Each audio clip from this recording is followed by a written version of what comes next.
Agu tevach boisai. We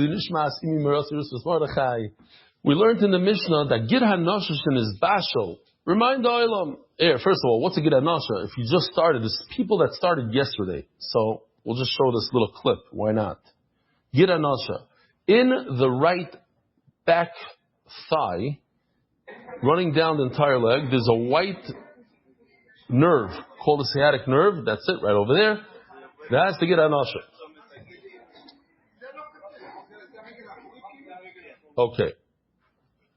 That's the Gid HaNasha. That's also the Raisa to eat.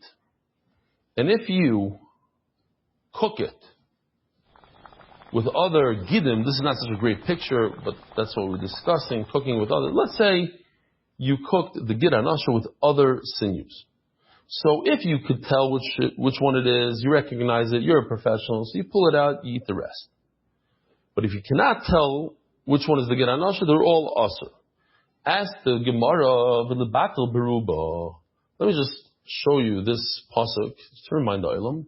The concept of bittul beruba is in the pasuk. It says achirabim lahatos. You always go by the majority, by 1% more, or whatever it is, one fraction of percent. As long as it's a little bit more, that's the roiv, that's the majority. And most of the pot is full of sinews that are mutter to eat. Why is it a problem to eat the Gid HaNasha when it's cooked with other sinews? So we're going to see three answers. Let me show you all three answers in one shot. There's no bittul beroiv with a Gid because it's the beria. When you take the entire Gid from top to bottom, it's its own entity. You can't be mevatel an entity. It's a davar shebeminyan. It's something that you count. It's sold as a number. You say 1, 2, I'm selling you 2, 3. And it's chaticha ru'i l'skabed.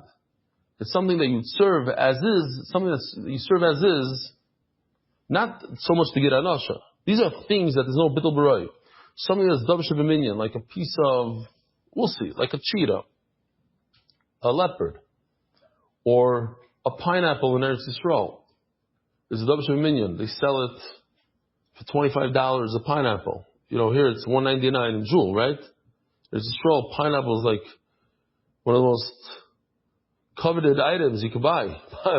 People take out mortgages on their home to buy pineapple. So teretz number one is on top of Daf Kuf Amud Aleph, the first words, Bria Shani. Since this Gid HaNasha is an entity, so an entity is not batul beroiv. So if you have a piece of nevela in a pot, so if you recognize it, you pull it out, it makes the rest of the pot asur when it gives off a flavor. What is that called when it gives off a flavor, Rabbi Yisai? Ask the Gemara the same question all over again. If you don't recognize the piece of nevela, the piece of treif in your pot, the whole pot is asur. Ask the Gemara of the batul beruba. The pasuk says, how come the piece of treif doesn't become batul beroiv? So before we look inside, Remeir says this idea that darkoi limonos, anything that you count is not batul. And there's a machloikus what he meant. Did he mean anything that you only count, like diamonds? When you buy a diamond, you always count the diamond. You sell one diamond, you sell 2 diamonds, 3 diamonds. You never give one freebie. It's always individual. And I just show when you buy a pineapple, it's always one at a time. He'll never throw in one for free. If you buy cashews, they'll throw in a few. So forget the words, forget in remembering what this means. I can't remember it. Maybe you guys could. Kol darkoi limonos means usually, but sometimes not. Okay, so over here, you have a piece of a nevela. Sometimes you sell it by the pound. Sometimes you sell it individual pieces. Sometimes like this, sometimes like that. Fine. So, therefore, it can't be batul. You're asking me, how come there's no bittul beroiv? Because Reb Meir says anything that sometimes you count as individual pieces, sometimes you sell it as individual pieces, you can't be mevatel it. It's too chashuv The whole nikuda over here is, the whole point is, something that's chashiv, you can't be mevatel b'roiv. A diamond is so important, it's so chashiv, you can't, you can't, how do you say bittul? Can't nullify it with a majority. It's chashiv. A bria is chashiv. An entity is chashiv. Oh. Elo man omar eshedarki lemano is the only time food or these kind of items you can't nullify it. You can't be mevatel. Is when you only sell it as individual things. But if sometimes you sell it and you give a freebie, you sell it in piles or whatever, then you could be mevatel. So the question is, how come a piece of meat that's an avelo you can't be mevatel b'roiv? A piece of meat is not something you only sell individually. Sometimes you sell it individually, sometimes you don't. Michael Mema says Gemara another pshat. Shani chaticha hoil uruya liskabed bo lifnei orchim. It's chaticha. What do we call that? Chaticha horuya liskabed. It's a chosh of a piece. Sometimes you give it. You could give it to a guest as is. And Remela, it's not the batal b'roiv. So we just saw the three things here. Let's do a review on all three things that are not batal b'roiv. You have the birya, a bria, an entity. You have davar shebeminyans. It's machloikis. It doesn't mean. Sometimes you sell it as an individual. Sometimes you don't. Or only a component. That's a thing that you won't be mevatel b'roiv. Or finally, we have a chaticha or ru'il iskabed, a piece that's chashuv enough to serve on the Shabbos table to a guest, or in the weekday to a guest. That's a chaticha ru'il iskabed. Utzricha. So now the Gemara says, I need both of these cases in our Mishnah. We had one case of a gid that fell into a pot. If you recognize it, great, you can eat the rest. If you don't recognize it, you can't eat the whole pot. And we had another case. You had a piece of treif, nevela, or a piece of tummy fish that fell into a pot. If you recognize it, great. It depends on nois and tam. Not if you don't recognize it, you can't eat the whole pot. So the Gemara tzricha in both cases. The Ashrin gid mishum debriyahi. Gid, the gid anasha, you're talking about the entire entity of the gid from top to bottom. But a piece is not the entire entity. It's a piece of a steak. It's a piece of an animal. So maybe it should be batal b'roiv. Kumashmal, it's not batal b'roiv. If I only say the word of a piece of meat, like a steak, it's something you give to your guest. But it's not something you give your guest to give. So maybe it should be batal b'roiv. Darish Rabbi Varachana chaticha shenevela b'sholdag tomei, says Rabbi Varachana something that Rav took offense to. He didn't like this. What do you say? Chaticha shenevela b'sholdag tomei eino yiseres ad shetitin tam b'roitev v'bekiva v'chatichos.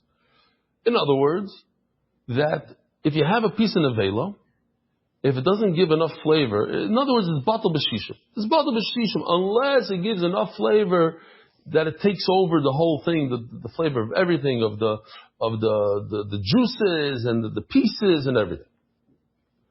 Uki Rav Amor Alei B'Dorev, so Rav didn't like this, and he put somebody to give a drasha to yell out to the public.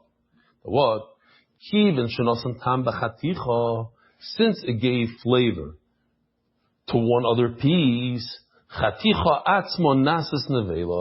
second piece itself is like the first piece. And then it makes all the other pieces asur mipnei shem mina. If you have any questions, the Gemara is going to address all your questions. If you have a piece of McDonald's meat and there's a piece of kosher meat, so the McDonald's goes into the kosher piece, and the second piece becomes an avela. Now that McDonald's second piece makes everything else in the pot treif. That's what Rav said. This is Rav argues on Rav Ravachana. He says it's not true that the whole pot it's batal b'shishim. No. Once there's a second piece in there, that second piece becomes an avela, and it helps the first piece as well. The Gemara is going to explain more. Here, I brought some Lego to explain. Here, this is piece number 1, you can see, 1. And this is piece number 2. This is kosher. This is kosher piece, and this is treif. And then when it touches, when this red treif piece touches the green piece, it becomes treif. So now you have two pieces. Where is it? Two. 1 and 2. I don't know if you could see. Yeah, you could see. Okay. 1 and 2. So it says, and then you have all these kosher pieces. Then you drop them in here. All these green pieces become red. Ask the Gemara, I don't understand something.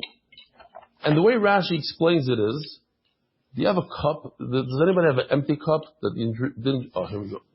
Rashi explains that this red piece, number 1, was in a pot together with this, and therefore, when you take the two pieces out, you have these two.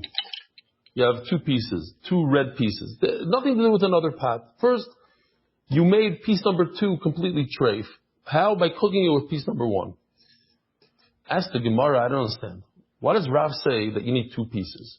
What if you only had one piece, the original piece, and you put it in to here? What's going to happen? According to Reb Yehuda, that says min b'minoi leibatel. When you have it's the same item throughout, it's all Lego. It's all meat. So if it's all meat, what's going to happen? You can't be mevatel this red piece. All the green is going to become red. You don't need a second piece. Ask the Gemara. Why do you need a second piece?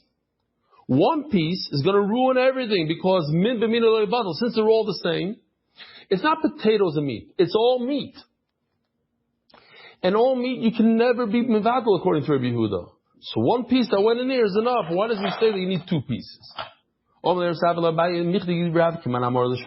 Rav going according to Rabbi Yehuda? It goes like Rabbi Yehuda. Rabbi Yehuda says that when you put one piece of treif meat into a whole pot of kosher meat, all the pieces of kosher meat could never make the non-kosher piece kosher. Why? Because they're the same type. So why do you have to say that piece number 1 made piece number 2 treif in the vela? Even if without this piece number 2, all you have is piece number 1, and piece number 1 went into a bunch of other pieces, and you're not going to see, they're not red and green. They all look like meat. So now the original red piece can never become batal, and this whole pot becomes also. Why did you tell me there's 2 pieces of red?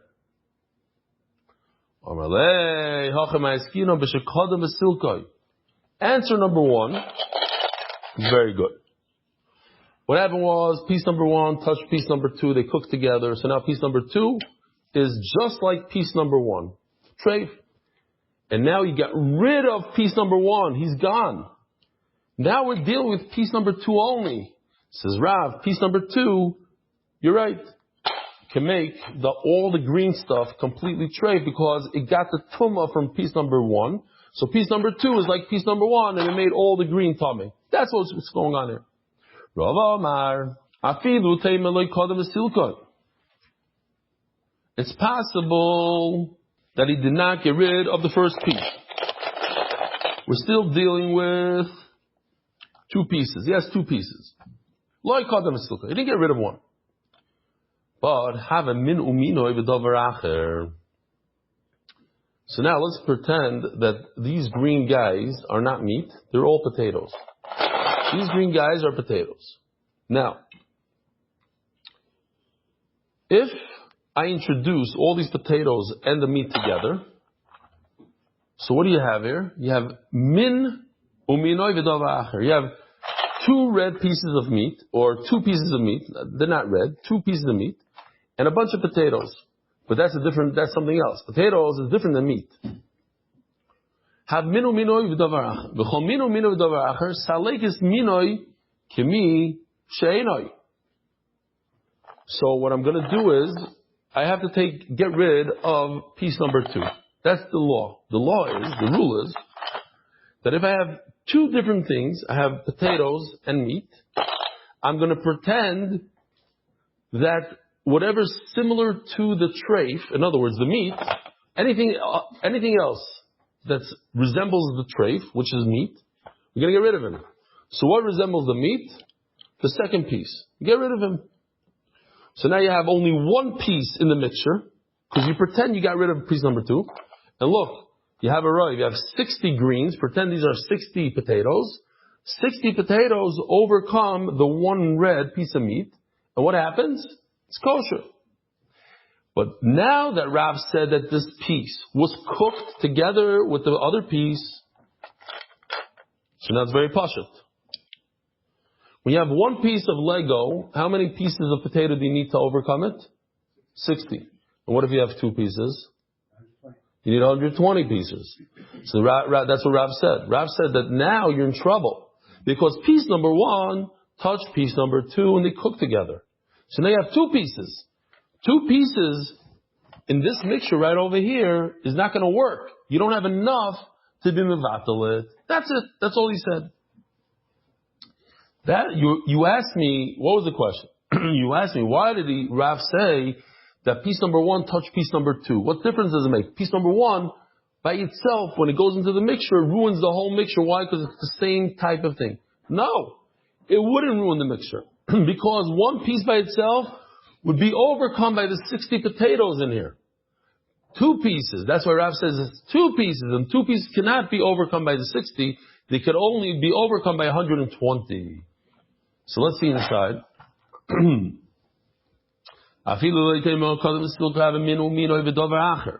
So when you have 2 pieces of meat and a bunch of potatoes in the same pot, you're going to get rid of potato number 2.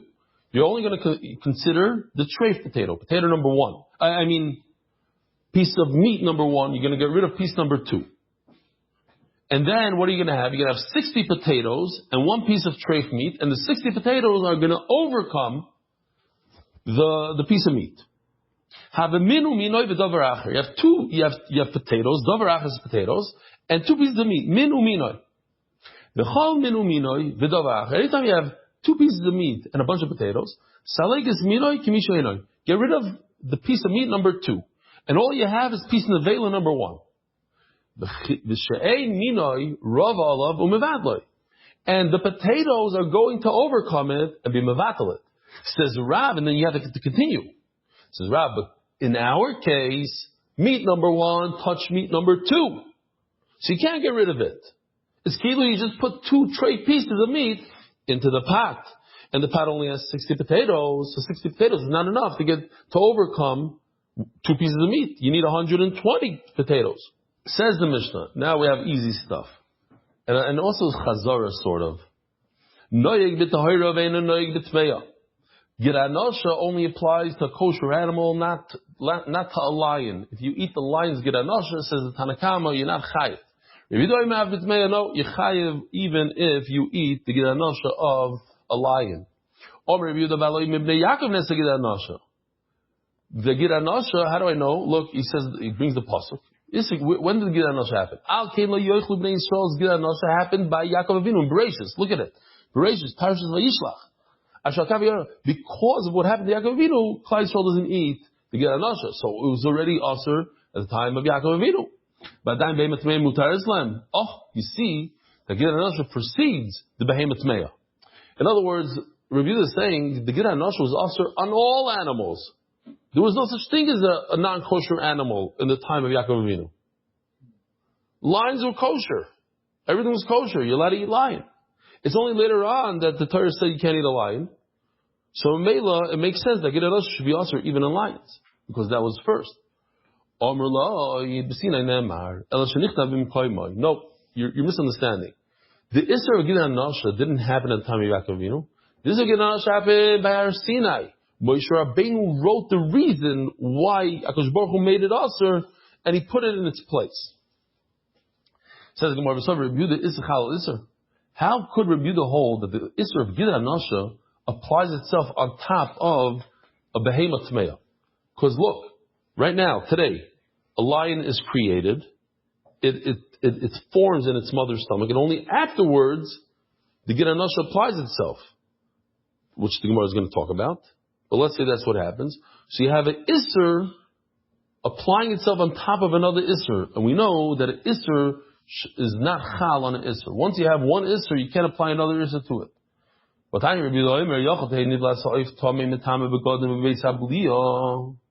Oh, this is only for the people that haven't been with the shear for very long. There's a special halacha, right? Every single animal has tumas nevela. Every animal that's not shechted is tummy as a nevela. Whether it's a cat, a dog, a cow, a kosher animal, non-kosher, if they die without shechita, the nevela. A lion, an elephant, all.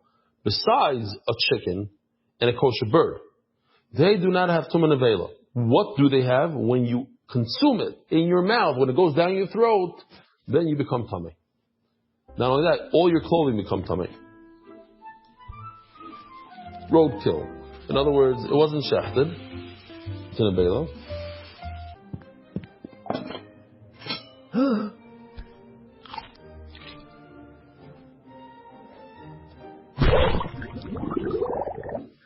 Then it becomes tummy. When it goes down his throat. What, you didn't see this one before? Okay. So maybe this should apply also to owls and eagles and all non-kosher birds. No.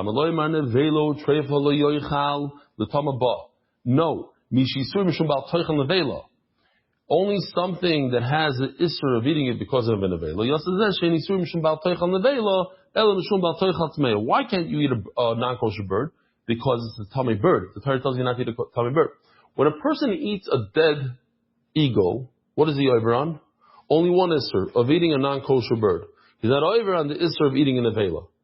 And when it comes to tumas nevela, tumas bebeis abliya, it has to be something that has a isser nevela on it, and not a isser tumah. Oh, so then the question is, how come the isser of gid goes on top of the isser of tumah? Perhaps we paskin. Remember yesterday the Gemara paskins that a gid doesn't have flavor. So if it doesn't have flavor and it comes from a non-kosher bird or animal, you're not over on eating non-kosher. You're only over on non-kosher when it's food, when it tastes.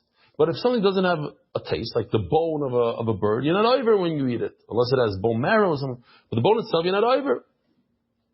If it's just a sinew, you're not over you eat a sinew of a non-kosher animal. And Mamela, that's Reb Yehuda's chiddush. That even though it doesn't have any flavor and it's not meat and you're not over on eating tamei meat, yet you are over on gid anasha, according to Reb Yehuda, even though it's a tamei animal. And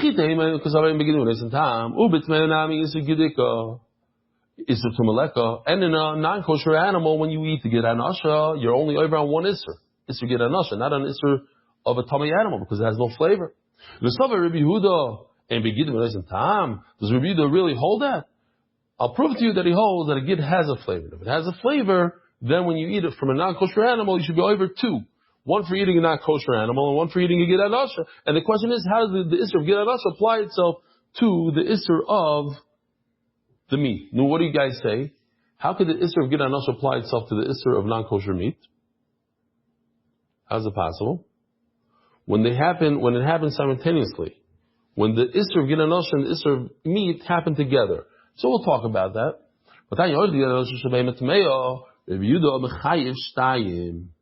You chayiv two. And the question is how? Why you chayiv two? How do you have the isser of gid anasha and the isser of tamei animal together? You're right. Gid anasha has flavor, and therefore there's an isser of eating a non-kosher animal also. Because since the gid anasha is also in the mother's stomach, that means when the animal is created in the mother's stomach, when it forms, the same moment that it forms and it becomes asur to eat, that's the moment that it becomes asur to eat the gid anasha as well. And therefore it's possible to have two isurim on one thing. Why? Because when the two isurim form simultaneously, then you're chayiv for two. You chayiv malchus on each one. What's the problem? The problem is if the isser of eating this treif meat happened first, and 2 months later the isser gid anasha happened second, how is that possible? If the gid only formed later on the fetus, but first the meat formed, then the gid anasha formed, then you wouldn't be chayiv to isurim l'chayr. Why? Because in isser, chalal isser, one isser cannot apply itself to the second isser. Because the Isser of Gid Anosha is in utero, when the animal is pregnant still, when it's still a baby. The Isser Gid, the Isser Tuma, the Isser of eating tummy animal, and the Isser of Gid Anosha, Bahadei Adolikasi, happen simultaneously. So the Gemara, how can you even say that this Isser applies when the animal's in the stomach, but nan, Noig V'Shalal, Rabbi Yehuda, ain't no Noig V'Shalal. Rabbi Yehuda says straight out, we're talking about Rabbi Yehuda. Rabbi Yehuda says straight out that the Isser Gid Anosha, when we had this sugya, does not apply itself to a baby in its mother's stomach. Daf Peites, which was 11 days ago. More to you were here, no? You remember that? It's all the way in the beginning. Yes, exactly. The sugyas of Bimkul. That's a great time to start. But no Yishal. B'chal Mutter here in the Ben Pekua. He holds that you're allowed to eat the fats, the usher fats of a regular animal. You're allowed to eat of the Ben Pekua. Says Gemara, that is all said by a different thing, by a Ben Pekua. What's a Ben Pekua? A kosher animal, only by a kosher animal. You shech the mother, you don't have to shech the baby. We're talking about a Ben Pekua here. We're talking about the uber, the vlad, the baby. So anything in the baby, after you shech the mother, you're allowed to eat everything. What does it mean everything? The fat, and even the Gid Anosha. That's not true. That only applies to kosher animal, but not to not kosher animal. How can you try to answer me that the Gid Anosha and the Isra of eating the animal happen simultaneously on a tummy animal? How's it possible? But nan al edu tumois hanazir megaleyach. You have a nazir, somebody that said he made a neder, he'll never, or not never, for at least 30 days he won't drink wine, he won't become tummy tameis. If he's over in middle of his 30 days, day 15, he goes to the funeral, what happens? He has to start over again. So it says, when do you start over? Here we go, check this out. Reb Lit, long time no see. He gives him Shem Aleichem, that's it, he's done. He has to start all over again. Right? Let's say he accepted upon himself in the Nazirus for 3 years, and 4 days before the 3 years are over, he touches the dead person. He has to do all 3 years over again. Now he's shocked, look how long his hair is. He's been a Nazir for a while, not 30 days. This is when the Nazir has to shave his head and start all over again, Alameis, and then it says Valkazais ben Ameis. Here's the question. If, in this case right over here, when he touches a full dead person, if you're chayiv to start over on a little kazayis, so certainly on a full human being, you remember we had this when you were already here. Same question, we're doing chazarah now. And you learn to see that a lot of shas is repeated, a lot of sugis, a lot of ideas. And we asked, if a person has to restart everything on a small piece like kazayis, certainly a full human being. Well, Rabbi Yochanan, so what does Rabbi Yochanan answer? What it means is we're talking about a nafel, a miscarriage, which he didn't have, his meat was not connected to the sinews. What's the point of the Gemara here? That you see that sinews are formed later on in the pregnancy. They're not formed on day one. Meat is formed on day one, sinews come later on. So, is it going to sorry? Almo is what comes first? The meat. The issue for you to eat the meat comes first. You're telling me the meat and sinews happen the same day. It's not true. Meat, you see over here, there's a concept called the nafel, and that's what the Gemara is talking about over there. That's the meat, and the Ged Anosha came later on, comes later on. Avagav, this is Tumakadim.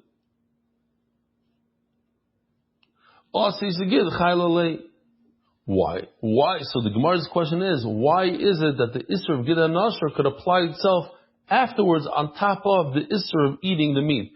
There was a concept called Ein Isra Chalal. So once you have one Isra, you can't give it in a second Isra. So the Gemara, yes, you could sometimes. Since it's so extreme. When did this story happen? By Yaakov Avinu. What was Yaakov Avinu? Was he Jewish? What was he? He was a Ben Noach. He He's a Ben Noach. Jews only happened later on by Matan Torah. Anybody before Matan Torah was not Jewish. He was a Ben Noach. It's hard to understand. Like, we're more Jews than Yaakov Avinu. But that's how it is.